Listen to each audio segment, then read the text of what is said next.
The day could be today that your career is over. Now what do you do? I said, I better get to work.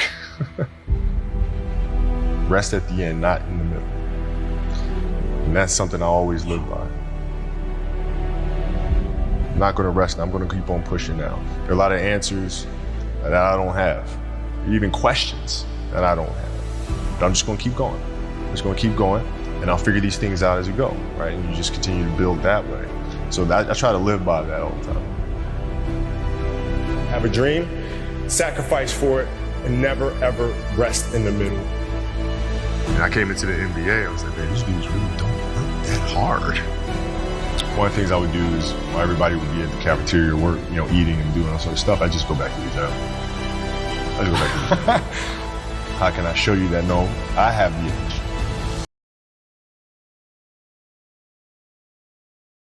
Salut à tous, c'est le P et on se retrouve aujourd'hui pour une nouvelle vidéo.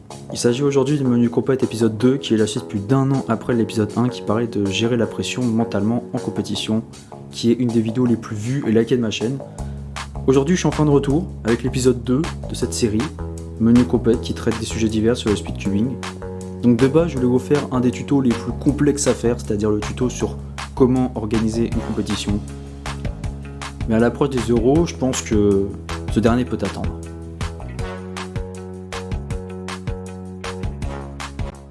Déjà tout d'abord, avant de commencer cette vidéo, je vais parler de certains sujets comme la pression. Donc si tu veux, je te mets le lien de la première vidéo dans la description, donc le premier tuto menu compète que j'ai fait il y a plus d'un an.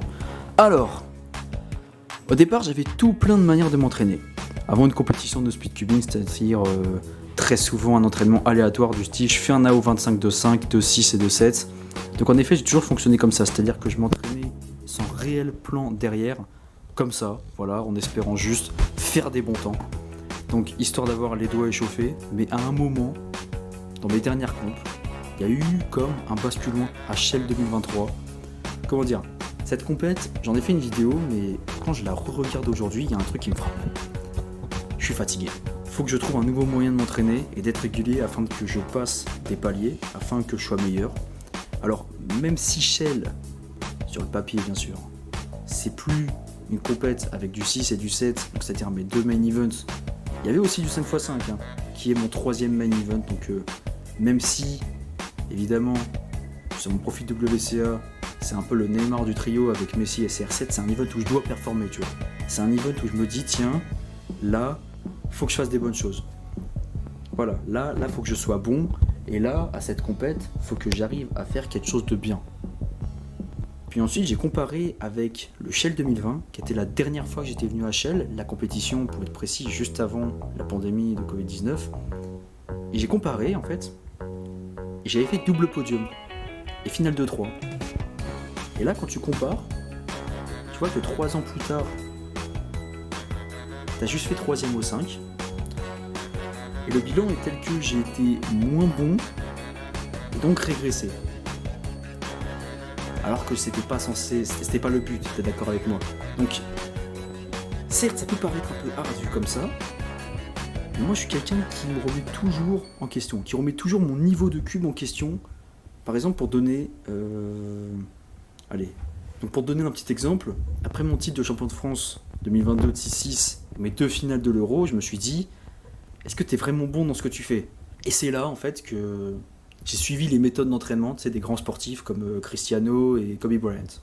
Exactly, I think we should stay at the training ground, He said, let's go and having a lunch after training. Go to his house, it was few people on the table. I look at it was just some salad, plain white chicken, no juice, just water. So we have a food, quickly a lunch, and after that, he said, let's go in the garden and play two-touch. I said, Cristiano, we just finished. So we go playing two-touch. After that, let's go for a swim. After that, let's have a sauna, jacuzzi. I was like, Cristiano, why we didn't stay at the training ground? Alors, je vous rassure, la vidéo va pas basculer dans une ambiance du style, ouais, si tu veux être champion de France dans ton event, va à la salle à 4h du matin et mets un panier 200 mètres, mets 53 points avant de retourner t'entraîner une nouvelle fois à 7h. Non, c'est pas ça que je te dis, et je vais développer au fur et à mesure le cheminement de la partie.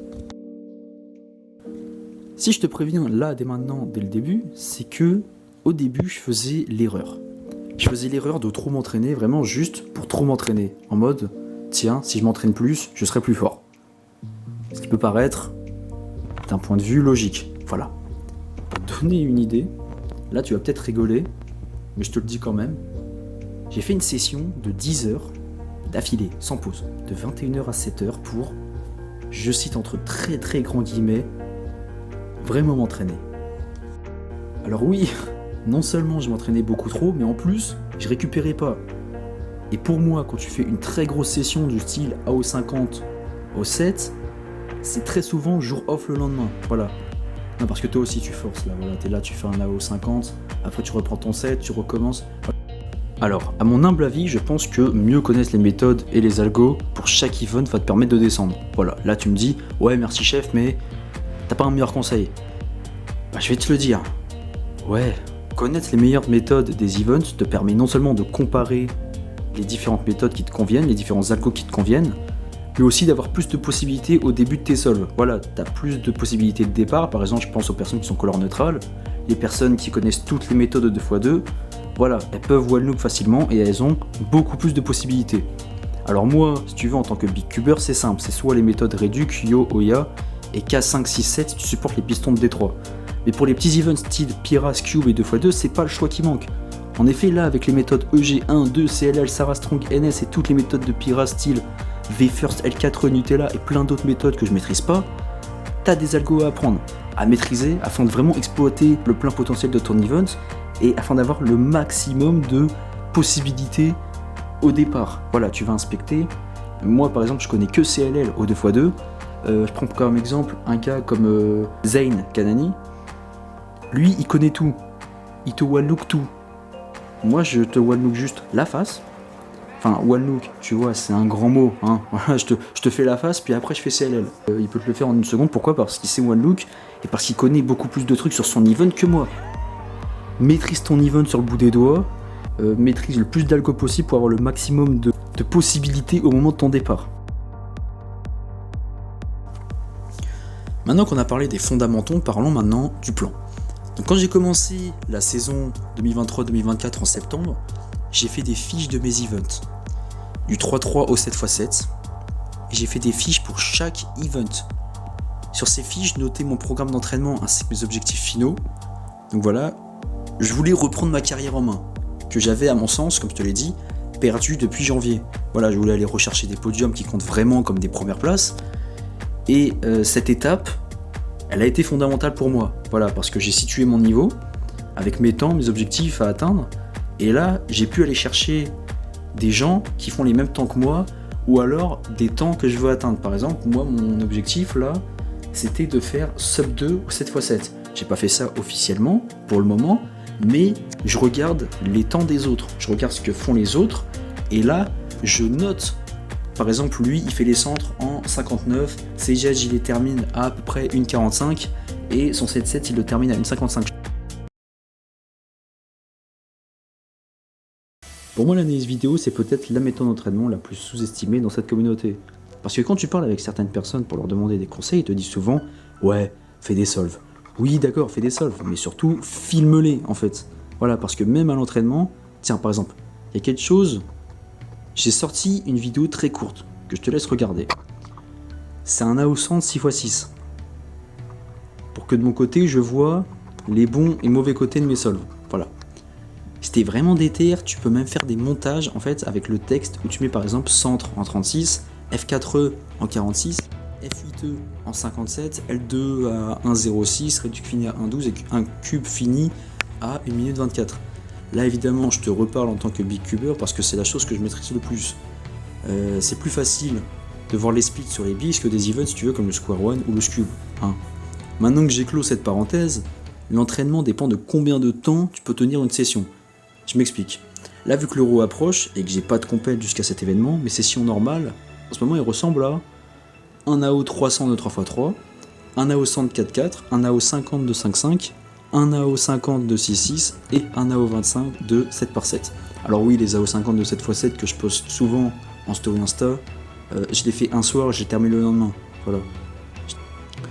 Je t'avais parlé une fois dans mon ancien menu compète du dilemme session fixée ou temps de session. C'est-à-dire en gros tu as le choix entre 2 heures de 6 et 1 AO 25.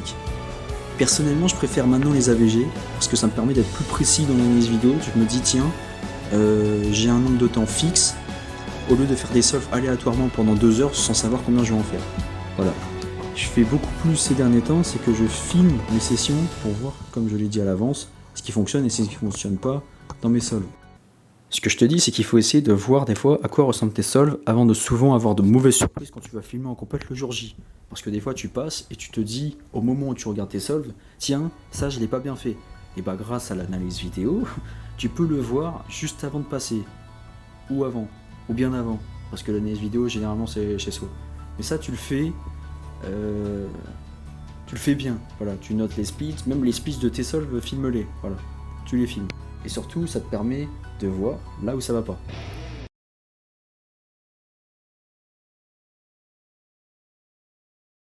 La pression, ça se travaille en amont. Maintenant, le jour J, faut gérer, voilà, faut gérer.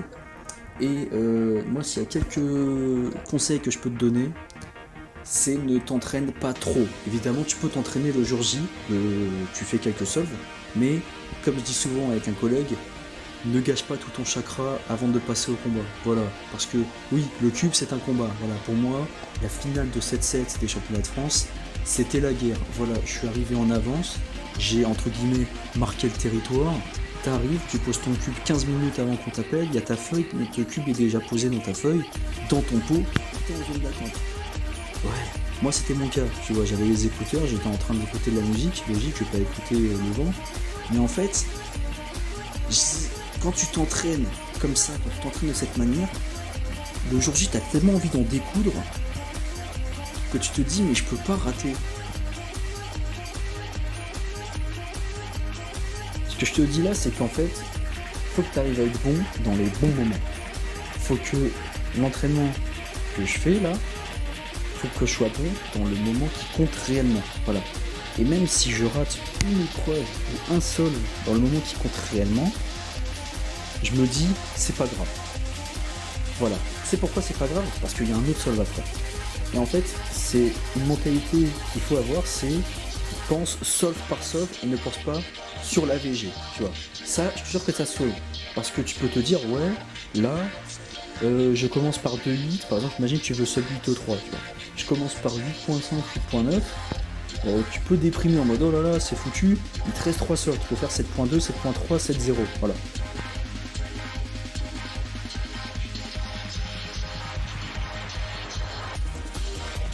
C'est une manière, c'est une manière de voir l'AVG, tu vois.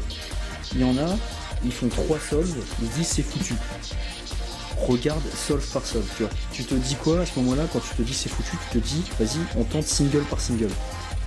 C'est un truc que je fais. Bon, ça marche pas tout le temps, je te l'accorde. Mais essaye d'avoir justement cette mentalité de c'est perdu même avant d'avoir commencé. Je te jure, c'est bizarre, ça peut marcher. Voilà.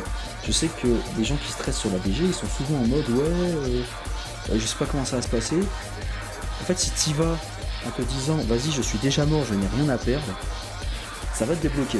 Ça peut te débloquer.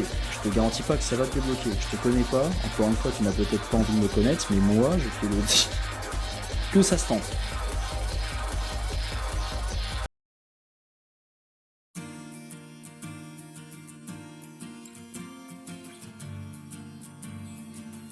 Et voilà, c'est tout pour cette vidéo. J'espère qu'elle vous aura plu, j'espère que vous aurez pu avoir des éléments de réponse en plus, mais je voulais vraiment faire cet épisode 2 sur la manière réelle de s'entraîner. Ça fait quand même pas mal de temps que j'ai envie de faire cet épisode, ça fait pas mal de temps que je cherche des méthodes pour m'entraîner, et je pense avoir trouvé la mienne, c'est pour ça que j'ai pu vous la donner dans cette vidéo. Évidemment, l'épisode 3 arrive dans longtemps, voilà, c'est le début de trilogie, c'est vraiment menu compète 1, 2, 3. Pour une fois, voilà, je fais des épisodes de menu compète une fois tous les 2 ans. Là, je me suis dit que c'était bien de faire le 2e épisode, vu que le premier épisode qui vous avait beaucoup plu date il y a maintenant plus d'1 an. Évidemment, soyez là parce que le 3e épisode ce sera sur comment organiser une compétition. Là, je vais pas trop m'attarder, juste merci d'avoir regardé cette vidéo. Et moi, je vous dis chose, c'était le P. Merci d'avoir écouté.